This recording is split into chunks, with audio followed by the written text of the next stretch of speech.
Come all you young fellas that follow the sea.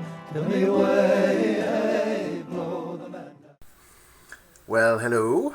I am getting ready to start work for the day.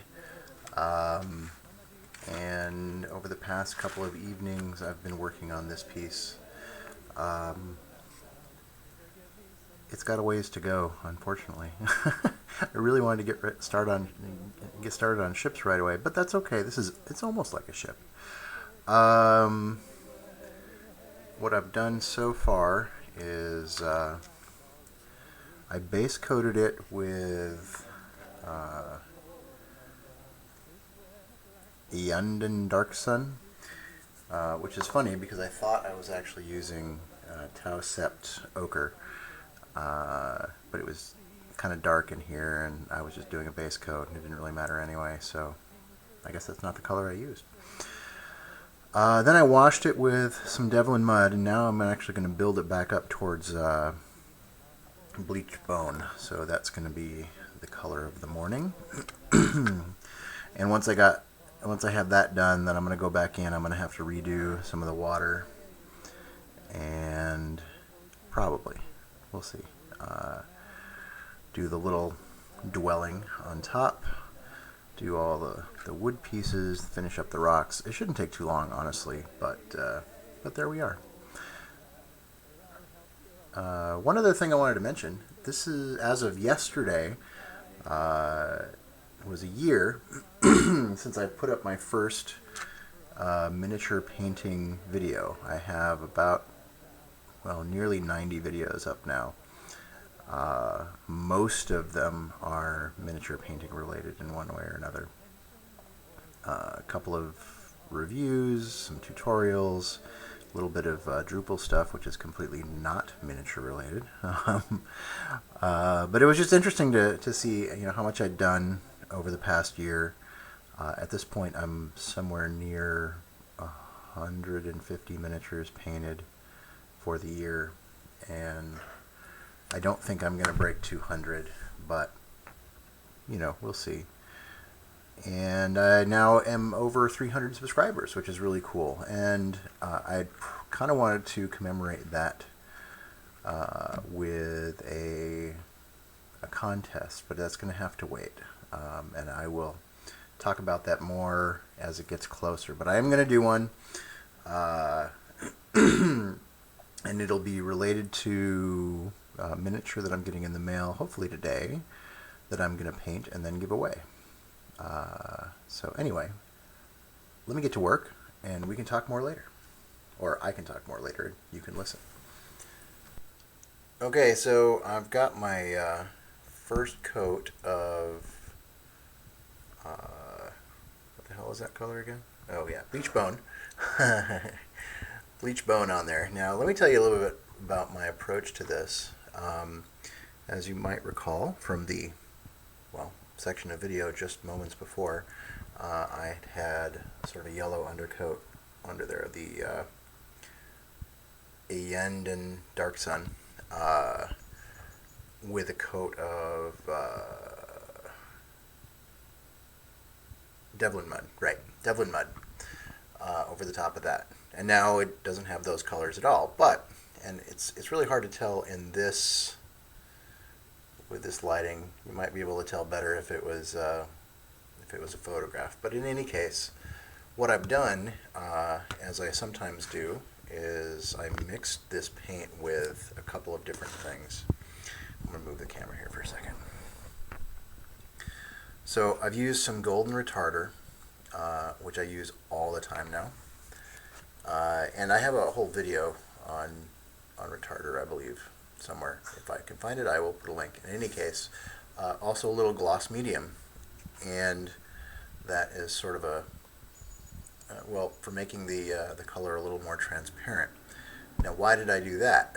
Well, if you've been painting for a while at all, you know that one of the keys to sort of making more realistic looking colors is trying to achieve a color that is not completely uniform, because then your end result is more of a coloring book. the more sort of subtle variations and gradations of color that you have on your final product, the better and more realistic it's going to look. So in this case, by starting with an undercoat that was not completely uniform, I end up with a more bone-like appearance.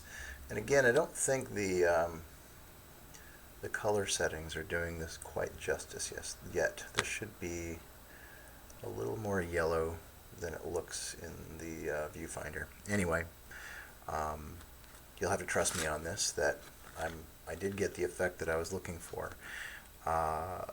The gloss varnish, since there's only a little bit of it, doesn't really gloss up the paint very much, but I don't mind the little bit of extra gloss that it provides, because it's kind of a nice surface for painting on later on.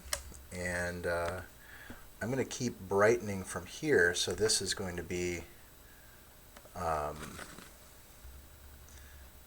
you know, sort of like the base highlight, and then I'm going to do a little bit stronger just straight bone color on the parts that I want to be even brighter, and then I'm going to mix that with some white and make the final highlight. And then I'll go back and I will do things like these little bits here. Actually, I may save those until after I do the little building on top. Anyway, so that's it. That was my first bone coating approach. And now I'm going to go on and do my subsequent coats, and I'll see you back here in a second. Alright, so this piece is just about done. I followed the my previous recipe for the various bits of this: the rocks, the water, the castle. I'm very happy with how that turned out.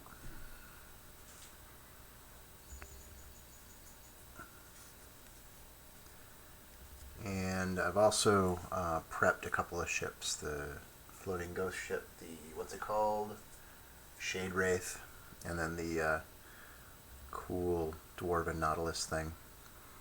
I'm kind of waiting for the primer to dry, so I think while I do that, I'm going to assemble some of the other ships, at least as much as I can, because certain of them sort of need some pre-assembly, then paint, then final assembly. So I'm going to go get to that. See you in a bit. So I had a hard time deciding which one I wanted to start on.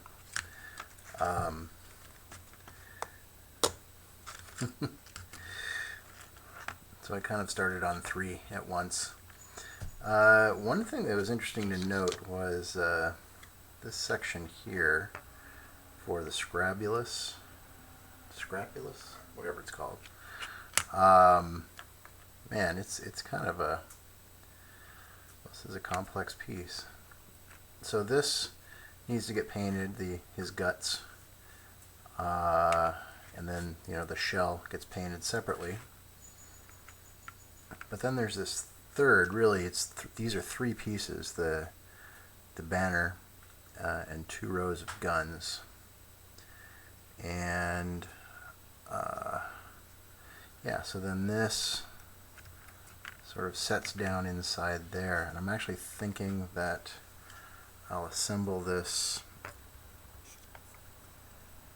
before putting it down on there, and then the banner pole actually has to fit in a hole down there.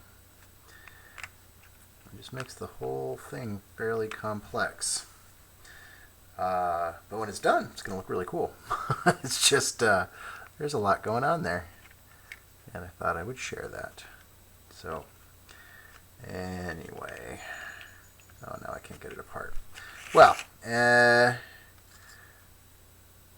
got that base coated. I'm sort of kind of noodling on this one a little bit, just sort of, and when I say noodling, I mean thinking. I don't like the studio paint job. I think it looks a little a little rushed. The wash is just a little bit too obvious. And I don't really like the colors that they used, so I'm going in a different direction, maybe not a completely different direction, but in the end it's not going to be like the one that you've seen in the rulebook or the magazines or what have you. So haven't quite decided yet. This one I do like the studio paint job, so I'm kind of just using that as a guide, and I've already added some bolt gun metal to the metal tentacles and the smokestacks and the wheels and the spike in the back. And so that one's not going to be a problem at all. It's just sort of follow the steps and go along. But I think I'm going to focus on this one for now because it's sort of holding my attention right now, and it's got the most to do, and that'll give me some time to sort of think on this some more. I think in the end I just need to sort of pick some colors and dive in and go. I think I'm afraid because I've already decided I don't like how the other one looks, and if I go in a different direction, decide I don't like that either, well, I'm wrong, right? I mean, I'm like, I could be safe and just do what they did, but I don't like it. So anyway, there we go. Yeah, so back to work. So I know some people think that I'm a fast painter, but the truth of the matter is I just put a lot of hours in. So today I started painting at around 10 a.m. It's, let's see, it is 7:20. Now, I did take a break to go put a tire on my car, and I had lunch and, things like that. But the majority of that time was spent painting. So this is not done, but we're getting there. And I do like how he's coming out. Followed the formula for the most part from the White Dwarf magazine, and I think it works. I think I like their color choices just fine.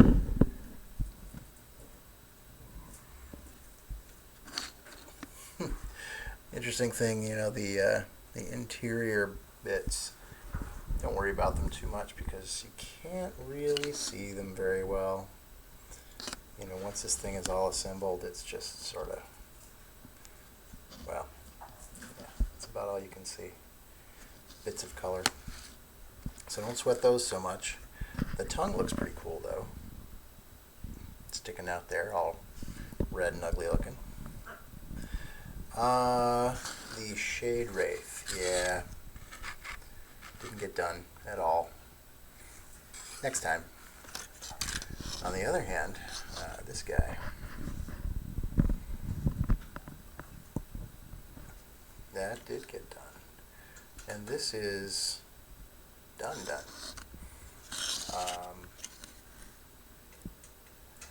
This is a great ship. I'm really pleased with it. It's an interesting piece, and I think it's one of the cooler ones in the box. One thing I did a little different. Let's see if you can tell.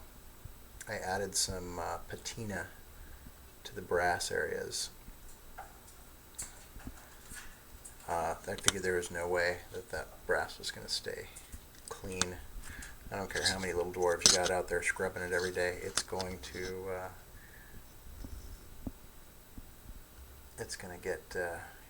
get a coat of patina on there.